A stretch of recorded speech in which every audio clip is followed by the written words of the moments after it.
기도하겠습니다. 거룩하신 아버지 하나님, 감사합니다. 오늘도 우리가 하나님 앞에 와서 주의 말씀을 듣습니다. 아버지 하나님, 주의 말씀이 우리 인생을 살아가는데 기준이 되고 도움이 되고 길이 될 수 있도록 오늘도 우리를 깨닫게 하시고 역사해 주시옵소서. 또한 성도들이 주 앞에 나와 드린 예물을 위해서도 기도합니다.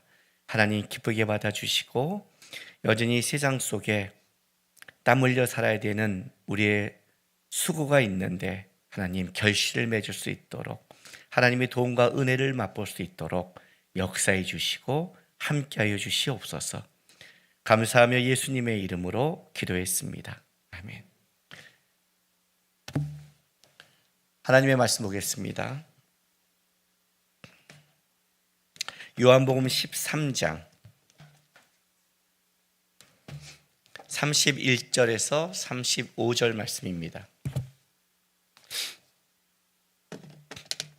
하나님의 말씀 요한복음 13장 31절에서 35절 한 절씩 교독하겠습니다. 그가 나간 후에 예수께서 이르시되 지금 인자가 영광을 받았고 하나님도 인자로 말미암아 영광을 받으셨도다.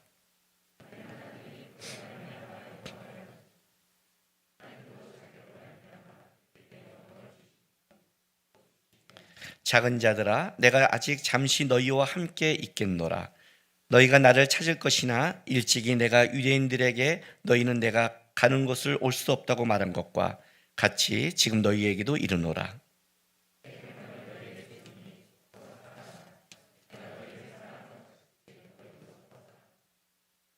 다 같이 읽습니다.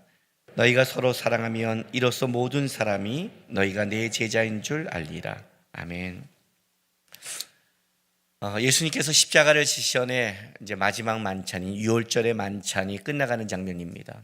그 유월절의 만찬이 이제는 이스라엘의 역사가 아니라 이제 성만찬으로 바꿨고 내 몸과 내 피를 하는 걸로 바꿨고, 그 만찬 중에 제자들이 크고자 하는 논쟁 속에 있는데 주님께서 그들에게 그 주님의 앞으로 갈 제자들의 삶을 갖추기 위해 조용히 그 겉옷을 벗고 티족식을 하면서 가르치시는 이제 그 장면, 그리고 이 아름다운 성경을 넘어서서 아주 우리가 알고 있는 긴장감, 그 사이에 바로 그 자리에 곧 예수를 팔아서 십자가에 못 박게 하는 가룟 유다가 함께 참여하고 있는, 그리고 예수님께서 여기 나를 팔자가 있다는 이 긴장감 속에 누굽니까? 내가 떡을 떼서 적셔주는 그자다. 그리고 가룟 유다에게 내 할 일을 속히 하라 하는 이제 그 장면이 오늘 이어져 가고 있는 겁니다. 오늘 본문에 보면 그 가룟 유다가 떠난 후입니다. 떠난 후에 이제 예수님께서 우리가 너무나 잘 아는 새 계명을 주십니다. 그죠? 근데 우리가 이 본문을 읽어보면 과연 새로운 계명인가? 그러니까 쉽게 말하면 이것이 새롭다 그러면 뭔가 이렇게 느껴야 되는데 많이 들어본 거잖아요. 서로 사랑하라. 이거 기독교만 그러겠습니까? 어디 가면 다 미워하라는 데가 어디 있겠어요? 그죠? 다 사랑하라, 사랑하라고 우리는 너무 사랑해서 그 사랑이 식상할 만큼 얘기를 하잖아요. 그리고 요즘은 뭐예요? 너무 사랑해서 문제죠, 또. 그죠? 너무 부모가 자식을 또 너무 사랑하고, 이게 문제란 말이에요, 실제로는. 이게 왜 세울까? 여러분 혹시 초등학교나 중학교 다닐 때 이런 거 해본 적 있어요? 요즘 아이들은 모르겠는데 그 운동장에 앉아서 선생님이 너 손 들고 기준 그러면 하나가 손 들고 기준 이거 해본 본 적 있으세요? 예. 제가 이제 다닐 때는 고등학교 갈 때는 교련이라고 있어 군사훈련을 받아서 맨 앞에 이제 키 큰 아이들이 쓰고 저는 이제 맨 끝에서 제일 작으니까 거의 1, 2번이니까 나만한 총을 들고 이렇게 딸려가기 바빴지만 초등학교 때는 작은 애를 앞에 세웠어요. 근데 제가 6학년 때 6학년 전체에서 제일 작았어요. 남녀 통틀어. 내 짝이 나보다 키를 쟀는데 2mm인가 컸어요. 0.1mm인가. 2mm인가 커갖고 걔가 와싸 그리고 내가 걔 때문에 제일 작은 이제 그게 됐어요. 앞에 딱 쓴 거죠. 중학교 들어갈 때 우리 중학교 들어갈 때 가방, 요즘 애들은 이렇게 배낭을 맸지만 우리 때는 그 배낭이 아니라 여기가 긴 이런 가방, 그걸 옆구리 이렇게 딱 차고 갔어요. 근데 이제 학교 교문을 들어갈 때는 옆구리 차고 가면 안 되거든요. 모자를 쓰고 딱 들어가는데 저는 이제 가방을 메고 제일 작으니까 메고 딱 들어가는데 교문에서 선도부가 서서 딱 잡더라고요. 왜냐하면 이렇게 가방을 메고 학교에 들어가는 애는 없거든요.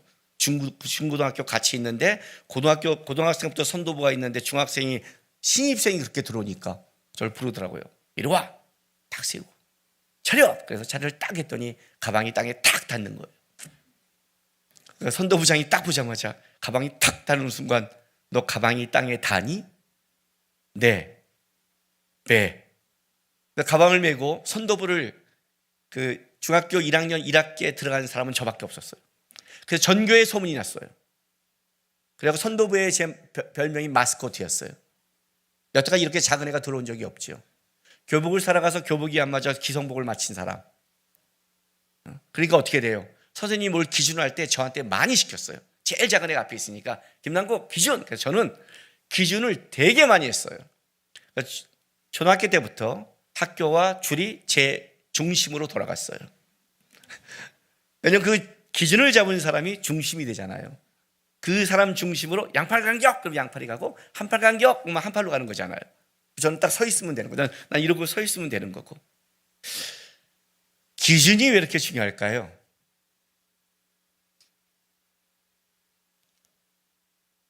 대형을 짤 때, 줄을 쓸 때만 기준이 중요할까요? 기준이 잡혀야 그 기준을 중심으로 방법이 나오고 그 기준을 중심으로 다른 선택이 나오게 돼 있는 거예요. 신앙에도 기준이 있죠. 그죠? 신앙에도 기준이 있는 거예요. 그 기준이 분명해야 되는 거예요, 실제로는. 신앙의 기준은 뭘까요? 자, 이렇게 말하기가 좀 어려워요. 철학적이 되잖아요. 우리가 이렇게 말해버리면 신앙의 기준 그러면 좀 생각하고 철학적이 되는 거예요. 그럼 이렇게 제가 물을게요. 예수를 믿는 사람은 어떠한 기준으로 살아가야 되는가? 예수를 믿는 성도는 세상에 살고 뭔가를 결정하고 살아갈 때 어떠한 기준으로 살아가는 것인가? 여러분들의 삶이잖아요. 아이를 키울 때, 밖에서 생활할 때, 어떤 문제가 터질 때, 어떠한 것을 내가 바라보고 살아갈 때 우리는 어떠한 기준으로 살아가야 되는 것인가? 왜냐하면 오늘 예수님의 이 말씀 34절 볼게요. 자, 34절 35절 새 계명을 너희에게 주노니 서로 사랑하라. 내가 너희를 사랑한 같이 너희도 서로 사랑하라. 너희가 서로 사랑하면 이로써 모든 사람이 너희가 내 제자인 줄 알리라. 이렇게 오늘 새 계명을 줬어요. 서로 사랑하라가 중요한 게 아니라 여기서 가장 중요한 거는 내가 한 것 같이, 이게 중요한 거죠. 사랑하는 것은 다 하는데 다 서로 사랑하고 살아가는데 너희 말고 왜 새롭냐면 내가 너희를 사랑한 것 같이, 내가 한 것 같이요. 내가라는 기준과 있고 한 것 같이라는 방법이 있어요. 오늘은 사랑의 기준에 대해서 내가에 대해서 얘기할 것이고 다음 주는 한 것 같이 방법에 대해서 좀 얘기하려고 해요. 이게 새로우기 시작했죠. 왜냐하면 우리가 서로 사랑하는 것들이 우리는 사랑에 대해서 너무 추상적이에요. 사랑을 너무 감상적으로 생각을 해요. 그러나 오늘 예수님께서 한 것 같이의 사랑은 감상적이지 않아요. 여러분 오늘 예수님이 한 이 성만찬과 세족식 이 상황을 보세요. 자기를 판 가룟 유다가 있어요. 그에게 너 할 일을 하래요. 예수님이 자기 할 일을 하겠대요. 그게 예수님이 사랑하는 방법이래요. 그렇게 자기는 한다는 거예요. 그렇게 하라는 거예요. 굉장히 비장하죠. 그리고 이 사랑은 그냥 우리를 서로 사랑한다는 만족, 기쁨을 넘어서서 결론이 35절에 이렇게 맺어요.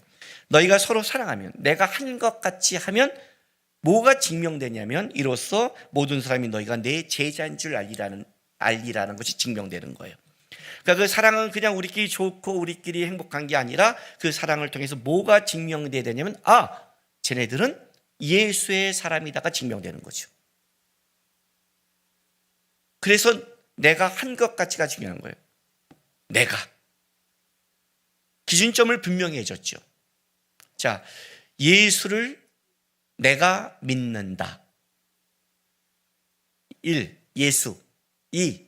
내가. 3. 믿는다. 어느 게 중요해요? 예수가 중요하죠. 믿는다가 중요해요? 아니죠, 여러분. 그러면 앞에 뭐가 붙을 거예요? 2단이 왜 2단인데요? 내가 믿는다는 다 똑같아요. 앞이 달라요. 앞이 다른 거예요. 믿음이라는 단어가 기독교만 있는 게 아니잖아요. 다른 종교도 다 있어요. 그들도 다 내가 믿는데요. 불교 신자도 내가 믿고 이슬람도 내가 믿는데요. 중요한 게 뭐예요? 앞이잖아요. 그 앞에 따라 모든 게 다 달라지잖아요. 그죠? 세상 사람과 우리의 차이가 뭐예요, 여러분? 없어요. 이게 우리를 당황시켜요. 교회 처음 온 성도들이 예수 믿으면 뭔가 축복받고 뭔가 다르고 막 가서 뭔가 삶이 바뀔 줄 알았더니 집에 갔더니 똑같은 거예요. 여전히 기도하고 갔는데 여전히 우리에는 하나도 변화가 되지 않는 거예요. 여전히 기도하고 왔는데 삶은 변화되지 않는 거예요. 그죠? 어떤 때는 그렇게 많이 하나님 앞에 나왔는데 삶이 더 어려운 거예요. 이게 뭐지? 우리가 밥을 먹고 고민하고 직장 생활하고 땀 흘려 살아가야 되는 거는 세상 사람과 다 달라요. 세상 사람과 우리의 차이를 한 가지를 대라면 하나밖에 없어요. 뭐예요? 나는 예수를 믿는 사람이고 너는 예수를 안 믿는 사람이라는 것밖에 없는 거예요. 그렇다면 이 기준이 중심이 잡혔다면 이제 분명해지는 거죠. 뭐가 분명해요? 우리는 어떤 걸 결정하고 살아갈 때 중심이 어디라고요? 기준하는 중심이 어디라고요? 예수 이거라고요. 그게 중심이라는 거죠. 그러니까 예수를 바라보고 예수님이라면 어떻게 했을까 하고 그게 우리의 기준점이니까 그게 세상과 우리의 차이예요. 하나도 다른 차이는 없어요. 직장생활, 문제 어떤 걸 할 때 우리는 어떻게 한다? 기준을 바라본다. 그렇다면 사단이 하는 건 뭘까요? 기준점을 바꾸는 거죠. 여러분 선악과가 하나님이 만든 기준이죠. 에덴 동산 안에 아담과 하와를 세워놓고 이렇게 말하죠. 다 누리고 다 하되 한 가지 선악과 이걸 먹지 마라. 이게 하나님의 기준이에요. 왜 선악과입니까? 왜 물은 아닙니까? 왜 돌은 아닙니까? 예, 돌이면 선악석이 되고 물이면 선악수가 될 거예요. 하나님이 어떤 기준점을 잡았기 때문에 하나님이 선악의 기준으로 잡은 게 이 나무였다 해서 선악과가 된 거고 하나님이 만약 이 물을 먹지 마라 그랬으면 하나님이 선악의 기준으로 잡는 게 이 물이다 그래서 선악수가 될 거예요. 근데 그거는 하나님이 정하는 거예요. 아담과 하와가 선악과를 먹었다는 것은 어떤 뜻이냐면 나는 하나님의 기준에 찬성하지 않습니다가 된 거예요. 나는 내가 결정권의 기준을 갖겠습니다. 그게 죄였고 그게 세상의 하나님에 대한 도전이에요. 세상에 여러분 신앙의 도전과 싸움은 다른 게 아니에요. 오늘도 똑같아요. 오늘 이 새로운 계명을 주는데 31절 보세요. 그가 나간 후에 예수께서 이르시되 이렇게 나가요. 그가 여기서 누구예요? 가룟 유다예요. 여러분 가룟 유다에게 예수님께서 이거는 내 몸이니 이거는 내 피니 배신할 존재에게도 그는 떡을 띄워주셨고 잔을 주셨어요. 그리고 일어나서 그의 발을 씻겼어요. 곧 나에게 배신할 존재에게도 참여시켰다고요. 그런데 새 계명은 가룟 유다가 있을 때 말하지 않았어요. 그가 나간 후에 다른 기준을 가진 자가 나간 후에 예수님의 기준과 그의 싸움을 할 필요가 없는 거예요. 그에게 이렇게 말했어요. 너가 하는 일을 속히 하라. 이거 무슨 말이에요? 이렇게 보여주고 해도 아닌다면 너의 기준에 맞는 것을 가라. 그리고 예수님의 기준에 남은 자들에게 그의 제자가 될 사람에게 연약하고 부족하지만 비록 예수님을 따라갈 때 베드로도 배신했지만 기준이 다른 게 아니라 연약함에서 못한 것과 기준이 달라서 하는 것은 다른 차이, 완전히 다르거든요. 그 제자들을 남겨놓고 이제 예수님이 말씀하시는 거예요. 내가 너희들에게 새 계명을 중심을 주겠다. 예수 앞에 있는 자들에게. 예수를 떠난 가룟 유다에게 말하는 것이 아니라 예수 앞에 있는 자에게 이 새로운 기준을 말해준 거예요. 이 기준은 우리는 예수 앞에 살아간다고 생각하는데, 내가 그러면 예수 앞에 그 기준을 가지고 있느냐 아니냐의 이 방법, 이 기준은 언제 드러나냐면 문제가 생길 때 드러나게 돼 있어요. 기준은 문제가 생길 때 드러난다. 왜냐하면 우리가 문제가 생기면 선택이란 걸 해야 돼요. 기준은 선택이니까. 선생님이 여기다가 야 김남국 너 손들어, 기준이면 이게 기준이 되면 그 기준으로 모두가 움직이고, 이쪽이 기준이 되면 이쪽으로 움직이는 거예요. 그렇죠? 기준이 하나 생기면 그 기준을 따를 것이냐 아니냐는 선택이라는 게 들어오기 시작해요. 우리의 삶 속에 어떤 문제가 터지면 그때 우리의 기준과 방법이 결정나기 시작하는 거예요. 나는 그렇게는 못해. 그 기준에 못 따라. 그러면 다른 기준, 다른 방법이 나오는 거고, 아니 내가 그 기준에 따른다면 거기에 따른 방법이 나오는 거예요. 또 언제 이 기준이 드러나는가? 여러분이 너무 사랑하는 게 드러날 때예요. 뭐예요? 여러분 너무 사랑하는 거. 돈. 아닌 것 같은 표정 짓지 마세요. 돈은 일만하게 뿌리라고 그랬고, 돈과 하나님을 같이 섬길 수 없다 만큼 예수님조차도 돈은 인정하신 만문신 대단한 자예요. 돈에 문제가 걸릴 때 자기의 우선순위가 나와요. 한 부자 청년이 예수님 앞에 와서 뭐라고 그래요? 어떻게 해야 내가 영생을 얻습니까? 딱 돈에 문제가 걸리니까 슬피 울며 돌아가요. 요즘은 자식, 믿음의 시작 아브라함이 이삭을 바치는 것부터 왜 그렇게 했는지 아주 절절하게 이해가 돼요. 자식. 좀 더 나가야 될까요? 요즘은 자식을 넘어서서 개나 고양이를 건들지도 못할 판이 됐어요. 무서워 죽겠어요. 설교하다가 개 얘기하면 그냥 무섭게 저때 물려고 달려들고, 고양이 얘기하면 핥힐까 봐 무서워 죽겠어요. 여러분이 사랑하는 것, 그래서 제가 사랑하는 것, 내가 아끼는 것, 그 문제가 걸릴 때 내 기준과 방법이 드러나게 돼 있어요. 그래서 문제가 터질 때 하나 중요한 원칙이 하나 있어요. 문제가 터질 때 원칙. 성경에 마지막 때 예수님이 당부하는 게 있어요. 미혹에 들지 않도록 주의하라 그래요. 미혹. 미혹에 든다는 건 어떤 뜻이냐면 내가 혹할 만한 게 있다는 거예요. 내가 혹할 만한 게 있다는 건 어떤 뜻이냐? 내 기준과 방법이 맞는 것이 있다는 거예요. 그래서 미혹이 무서워요. 그 어떤 얘기할 때 내 기준과 방법이 맞을 때 우리가 동의하게 되고 따라가게 되는 거거든요. 마지막 때 왜 바보겠어요? 미혹이라는 건 믿는 자인데, 믿는 자가 될 수 있으면 택하신 자를 한다는데, 택한 자들을 믿을 만한다는 것은 하나님의 영광과 직결된 혹할 만한 게 있다는 거 아니에요, 진짜 실제로. 그래서 가장 중요한 원칙이 뭐냐면 문제가 생길 때 문제를 직시하면 안 돼요. 문제에 빠지면 안 돼요. 문제에 빠지면 미혹하게 돼 있어요. 문제에 빠지면 기준이 틀어지게 돼 있어요. 왜냐하면 그 문제의 기준을 문제로 끌고 오기 때문에 그래요. 그러면 세상적인 옳고 그름의 방법으로 치우치게 돼 있는 거예요.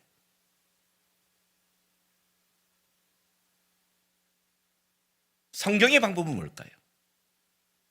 오늘 찬양부터, 예배 찬양부터, 기도부터, 성경 봉독부터 아주 일률적으로 흘러가는 게 하나가 있어요. 나를 사랑한 자가 내 계명을 지킨다.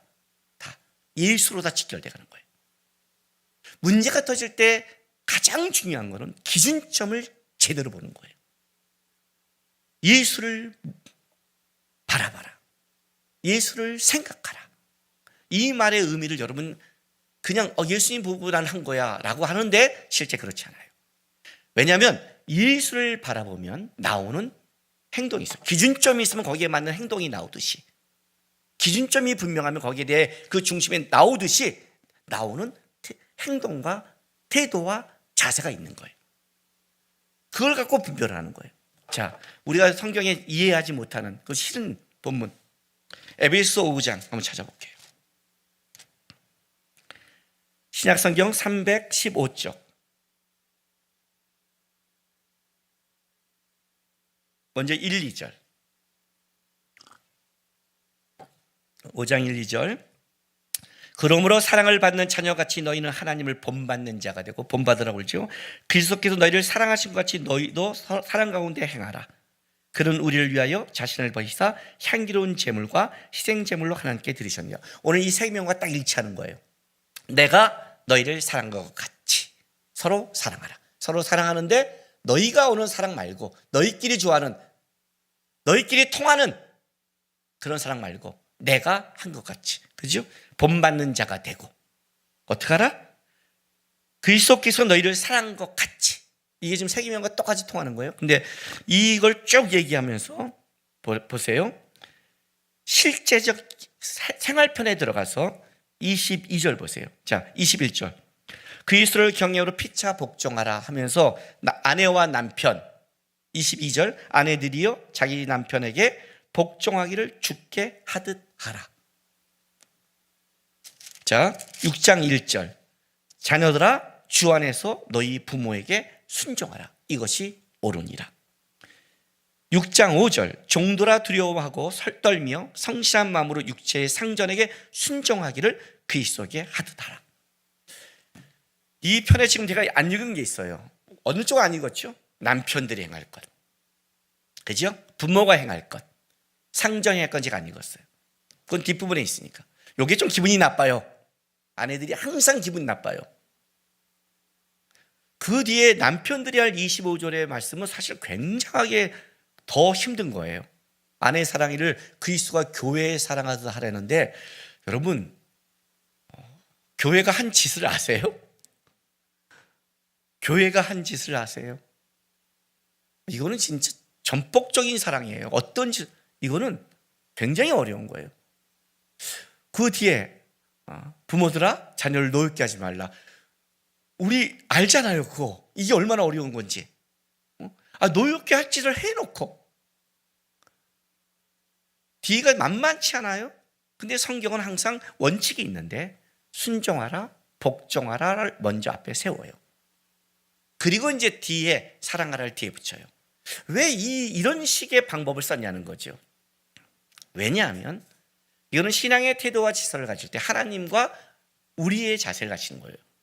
왜냐하면 이러한 방법은 남편과 아내의 방법이 아니라 기준이 하나님이기 때문에 하나님 앞에서 보는 건데, 하나님 앞에서 볼 때 철저하게 우리에게 먼저 제시되는 첫 번째 원칙이 뭐예요? 순종이에요.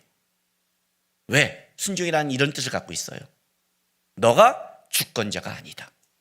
너가 진리가 아니다. 너는 틀릴 수 있다. 그래서 너는 어떤 먼저 자세를 가져야 되냐면 순종의 자세를 먼저 갖고 그 남편의 문제, 부모의 문제, 상전의 문제를 바라보라는 거예요. 그렇게 보는 눈을 안 가지면 어떻게 돼요? 틀어질 수 있다. 그래서 성경에 그렇게 강조되는 게 뭐냐면 순종과 경청을 강조해요. 들어라, 먼저 너가. 네 말을 주장하기 전에 들어라. 네가 어떤 행동을 이제 주님 앞에 순종하고 바라봐라. 예수님이 십자가를 지는 행동이 어떤 행동이에요? 내가 한 것 같이가. 내가 하나님께 순종했다. 순종했다. 예수를 바라본다는 건 여기 있어요. 예수를 바라본다는 건 이런 뜻을 가지고 있어요. 나는 예수님이 중심이고 예수님의 반복에 순종하겠습니다라는 뜻이 있어요. 자, 그러면 그게 어떻게 드러날까요? 예수님의 반복에 순종한다는 게 어떻게 드러날까요? 요한복음 다시 돌아갈게요. 13장 31절 32절에 예수님이 이런 말씀을 했어요. 그가 나간 후에 가룟 유다가 나갔어요. 가룟 유다가 왜 나갔죠? 예수를 팔려고 나갔어요. 배반하러 나갔다고요. 그런데 예수님이 이렇게 말해요. 지금 인자가 영광을 받았고 하나님도 인자로 말미암아 영광을 받으셨도다. 만일 하나님이 그로 말미암아 영광을 받으셨으면 하나님도 자기로 말미암아 그에게 영광을 주시니 곧 주시리라. 재밌는 게 지금 가룟 유다가 팔로 나간 그 사건을 내가 앞으로 이제 하나님께 영광을 받을 것이라는 미래형이 아니라 지금 영광을 받았대요. 배신을 당했는데 영광을 받았대요. 그리고 하나님도 인자로 말미암아 영광을 받으셨대요. 내가 예수로 말미암아 산다는 것은 어떤 거와 직결되느냐면 그냥 내가 예수를 믿고 살아간다는 삶을 말하는 게 아니라 그 삶은 하나님의 영광과 직결되게 돼 있어요. 하나님의 영광과 직결된다고요. 내 중심, 내 방법이 하나님과 영광과 직결된지를 점검해야 돼요. 종교개혁을 할 때 코람데오, 하나님 앞에 서란 말은 그래서 중요한 거예요. 자, 그럼 틀릴 수 있잖아요. 저쪽도 그렇잖아요. 예, 그럴 수 있어요. 그런데 하나님의 영광과 직결되면 이런 자세가 나오게 돼 있어요. 두려움이라는 자세가 나와요. 그래서 문제가 터졌을 때 하나님 앞에 쓴 자의 첫 번째 태도가 뭐가 나오느냐면 말이 아니라 기도가 나오는 거예요. 문제가 터질 때 말이 먼저 나오는 자는 입을 다물어야 돼요. 왜냐하면 기준의 문제, 하나님의 영광의 문제 때문에 먼저 하나님 앞에 쓰는 사람은 기도가 나오는 거예요. 그 내가가 틀어짐에 갖고 있는 무서움과 두려움을 알고 있어요. 가룟 유다 같은 경우는 뭐라고 그래요? 태어나지 않으면 좋았을 거를 너무나 끔찍한 기준과 방법을 선택했잖아요. 아담과 하와의 기준과 방법이 어떤 일을 만들어냈어요? 오늘 우리 이 끔찍한 일을 만들어냈잖아요. 이건 하나님의 영광과 직결되는 거예요. 그럼 어떤 싸움이 벌어지냐? 기도한다는 건 어떤 싸움이냐? 문제의 싸움이 아닌 내 안의 싸움으로 바뀌어요. 이해가 되세요? 이 싸움이 먼저라는 거예요. 제가 최근에 은혜 받은 그래서 한참 불렀던 CCM이 있어요. 심수봉 씨의 백만송이 장미예요. 그 백만송이 장미라는 그 곡은 라트비아의 곡이고 그거를 러시아의 사람이 개사해서 유명하게 된 곡이라고 그러더라고요. 우리나라에서 나의 아저씨의 OST에 나와서 아주 유명해졌다는. 근데 심수봉 씨가 이제 그 가사를 우리나라도 여러 사람이 이 곡을 갖고 가사를 붙였지만 어쨌든 심수봉 씨가 한 게 가장 유명해졌어요. 심수봉 씨가 백만송이의 장미의 가사를 쓴 거는 예수님을 묵상하며 쓴 거라고 고백했어요. 별 하나가 오는데 그것이 천국을 상징하고 이렇게.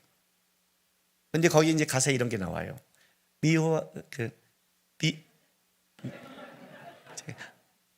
미워하는 마음 없이, 그죠? 아낌없이 사랑을 줄 때 이렇게 나오잖아요. 미워하는 마음 없이 이렇게요.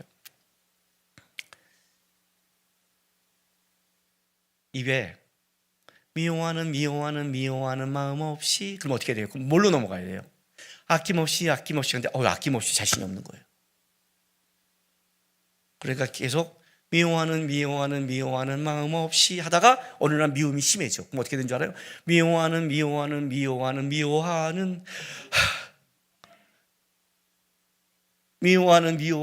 아낌없이 마음 없이가 마음이 있는데 어떻게? 그럼 어떻게 돼요? 미워하는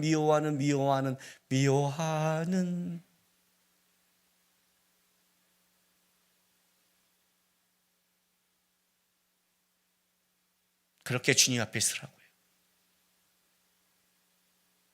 사랑을 베푸지 못하면 미워하는 마음이라도 사라지게 해달라고요.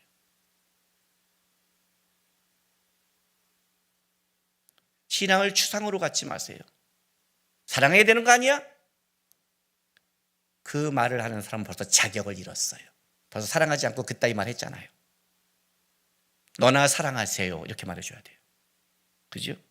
남의 얘기가 아니에요. 우리는 예수 앞에 살아가요. 내가 한 것 같이 남에게 말한 거 아니에요. 우리 모두에게 말했어요. 가룟 유다가 나가고 제자들에게 말했어요. 예수의 제자라면, 예수가 중심이라면, 예수가 기준이라면 우리는 어떤 싸움을 하느냐? 예수 앞에 쓰는 싸움이에요. 왜냐하면 그때 예수 앞에 쓰려고 하는 그 순간, 그것이 손해를 보던 억울하던 예수 앞에 쓰는 그 순간은 예수께서 영광을 받으신다고 얘기했어요. 내가 지금 영광을 받았다. 왜? 그가 예수 앞에 싸우고 가는 순간 그는 어떤 기준과 싸움이 있냐면, 예수 앞에 쓰는 싸움과 기준이 있기에 남들이 볼 때 그가 예수의 사람인 게 증명되게 돼 있기 때문에 그래요. 나중에 그 싸움을 하는 거예요. 새 계명을 너에게 주노니. 놓치지 마세요. 예수를 바라보는 거예요. 여러분 앞에 다른 게 있으면 안 돼요. 다른 게 오면 그걸 제껴야 돼요. 예수 앞에서 나를 봐야 돼요. 그 싸움이 교회의 싸움이고 신앙의 싸움이에요. 실수할 수 있고 넘어질 수 있고 못할 수 있지만 적어도 예수 앞에서 살아가고 예수님 앞에서 말하는 걸 두려워야 되고, 예수님 앞에서 어떤 중심과 내가 기준으로 살아가야 됩니까? 그 싸움, 내가 한 것 같이, 내가 하나님 앞에 선 것 같이, 내가 그렇게 간 것 같이, 그 내가가 예수의 내가가 돼야지, 여러분의 내가가 되면 안 되는 걸 기억하시고 예수 앞에서 살아가는 여러분 되시기를 주님의 이름으로 바랍니다.